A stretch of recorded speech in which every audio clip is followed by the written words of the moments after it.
결혼 10년 차 두 아이를 키우고 있는 김 씨는 2년째 남편과 별거 중이라고 합니다.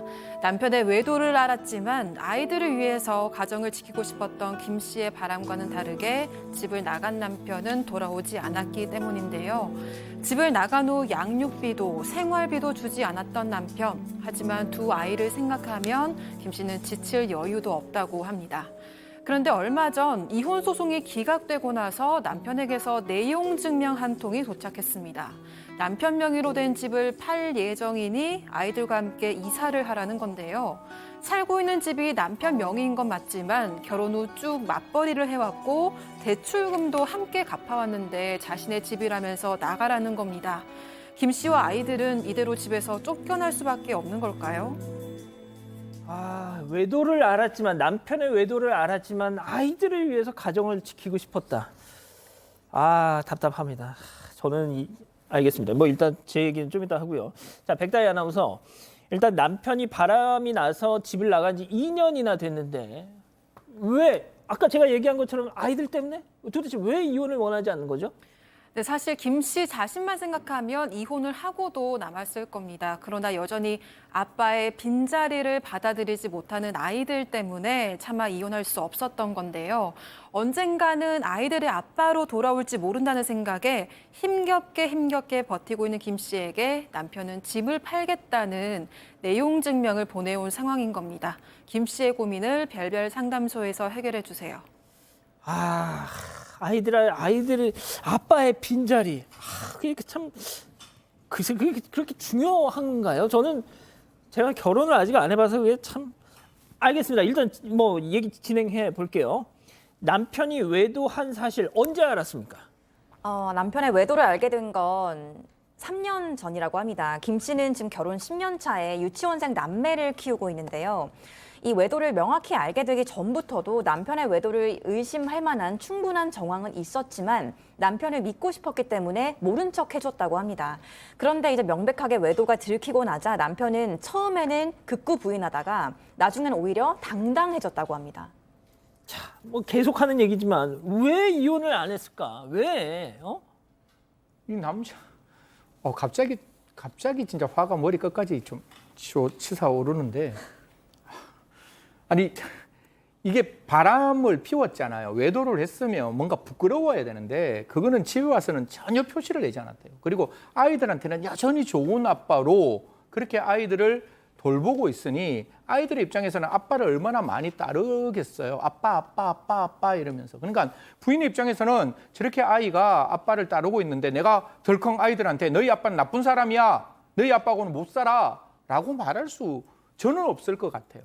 그래서 부인의 입장에서는 진짜 이런 상황을 참고 더 마음 아픈 게 집을 샀는데 이 집을 갚아야 돼서 맞벌이를 하고 있었답니다. 그래서 부인의 입장에서는 그런 부분도 굉장히 힘들었기 때문에 이런 부분들을 전체 다 들여다보지 못했다라고 이야기를 하네요. 근데 이제 바람 핀 것도 모자라서 아예 그냥 집을 나가버렸다는 거 아닙니까? 이런 사들이 종종 있어요. 진짜요? 그러니까 이렇게 외도가 걸렸을 때 두 부류입니다. 어. 무릎 꿇고 싹싹 비는 유형. 예. 근데 그 경우에는 이제 상대방이 용서를 해주면 가정이 다시 유지가 돼요. 아하.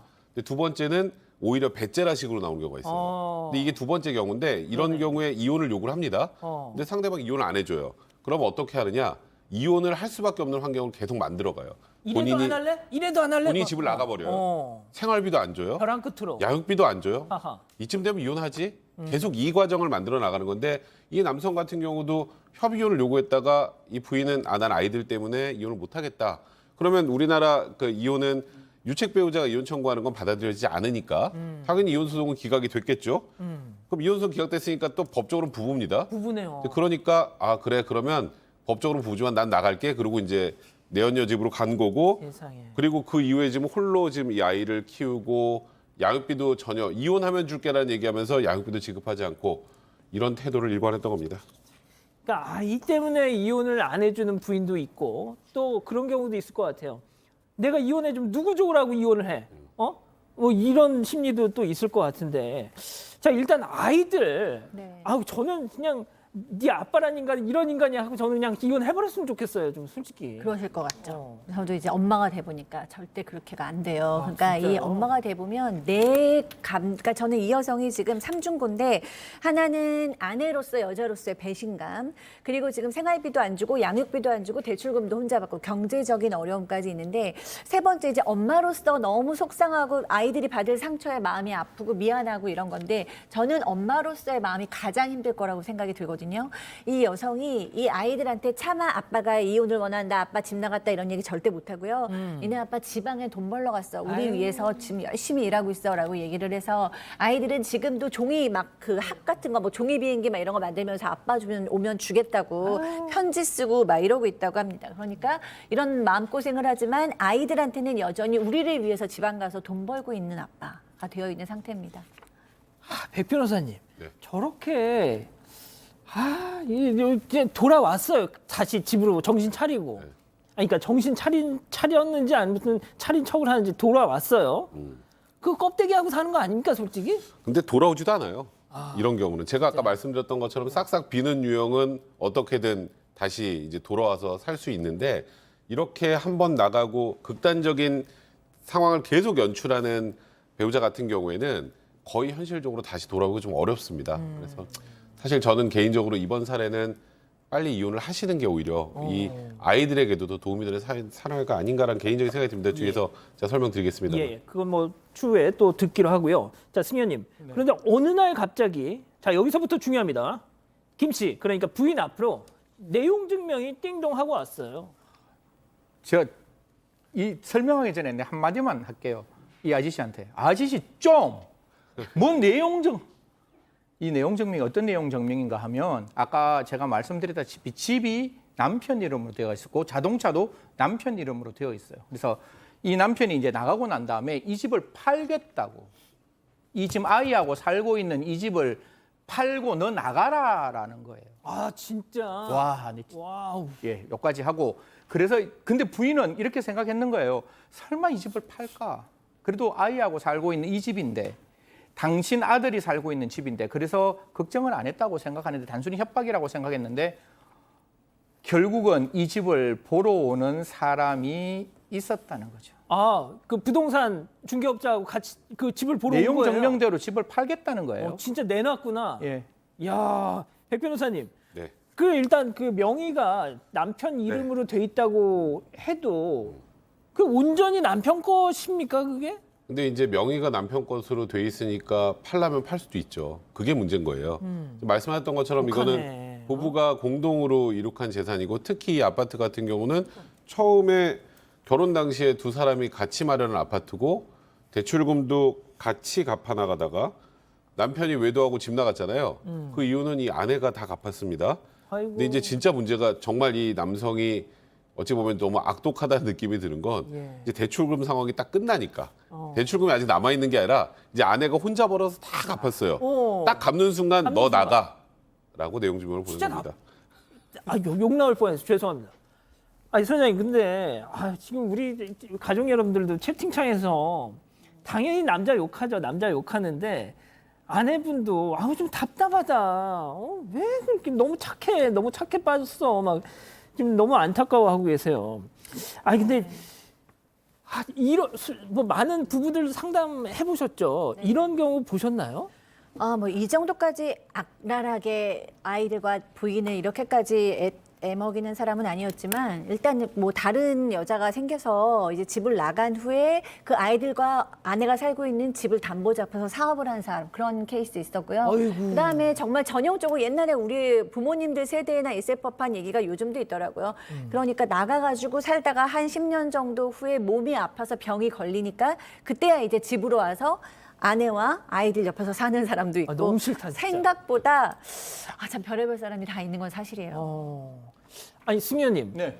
승현님은 이런 경우는 저는 뭐 진짜 아이들 때문에 난 우리 아이들에게 우리 아빠라는 존재의 빈자리를 만들어주고 싶지 않. 이 심리에 대해서 승현님은 어떻게 생각하세요? 저는 남편 재산 밥숟가락까지 하나 다 뺏어가지고 우리 아이를 위해서 최선을 다해서 재밌게 살 것 같은데요. 뺏어야죠. 아니 너무하잖아. 해도 아니, 너무하잖아. 맞아요. 예. 그렇죠. 예. 아, 그럼 제가 말미에 다시 한번 여쭤볼게요. 예. 백 변호사님 무슨 말씀하시려고 그랬어요? 근데 지금 승재원 의원님 말씀하셨던 것처럼 되면 참 좋겠는데 그럴 방법이 없습니다. 다 뺏을 방법이. 진짜요. 자, 그럼 지금부터 법적인 거 좀 따져볼게요. 이쯤에서 별별 상담소 오늘의 궁금증 짚어보죠. 자, 외도한 남편 명의의 이 아파트, 이 남편이 지금 팔겠다고 내용 증명까지 보냈는데 이거 제동을 걸어야 하지 않겠습니까? 일단 제가 이거는 뭐 사실적인 거와 법적인 걸 좀 나눠서 말씀드려야 될 것 같은데요. 법적으로는 이혼 소송을 이 아내분께서 먼저 남편에게 제기한다면 막을 방법이 있습니다. 아, 부인이 아빠 빈자리 같은 거 필요 없어. 너 아니, 당장 이혼해 하면서 딱 먼저 하면은 이혼을 하면 우리가 제일 첫 번째 생각하는 게 아이 양육 문제고 두 번째는 재산 분할이잖아요. 예, 예, 예. 근데 남편이 공동으로 이룩한 재산을 홀라당 팔아버리면 안 되죠. 예. 그럼 재산 분할을 못 하잖아요. 못하죠. 그러니까 처분금지 가처분이라고 딱 묶어놓을 수 있어요. 집을 아하. 못 팔게. 이제 그렇게 하면 이혼 소송을 제기해야 확실하게 이제 집을 못 팔게 막을 수 있는 거고 이제 이혼 소송을 제기 안 한 채로는 소극적으로 대응할 수밖에 없습니다. 남편이 팔면 집 비우라고 명도 소송할 거고 이럴 때 우리 애하고 같이 살고 있는 부부가 공동을 이루는 걸로 법적 대응을 계속 하셔야 되는데 물론 명도가 쉽진 않겠죠. 뭐 시인칙상 인정이 안 될 가능성이 많지만 엄청난 법적 고생을 이 아내분이 하셔야 됩니다. 그래서 뭐 완벽하게 아파트 매각을 막으려면 이혼 소송을 먼저 오히려 소장을 접수하시는 게 가장 확실하게 막을 수 있는 방법입니다. 아파트 매각을 막든 재산을 최대한 아이들을 키우는데 필요한 이런저런 어떤 재산을 지키기 위해서라도 이혼 소송을 해야 한다.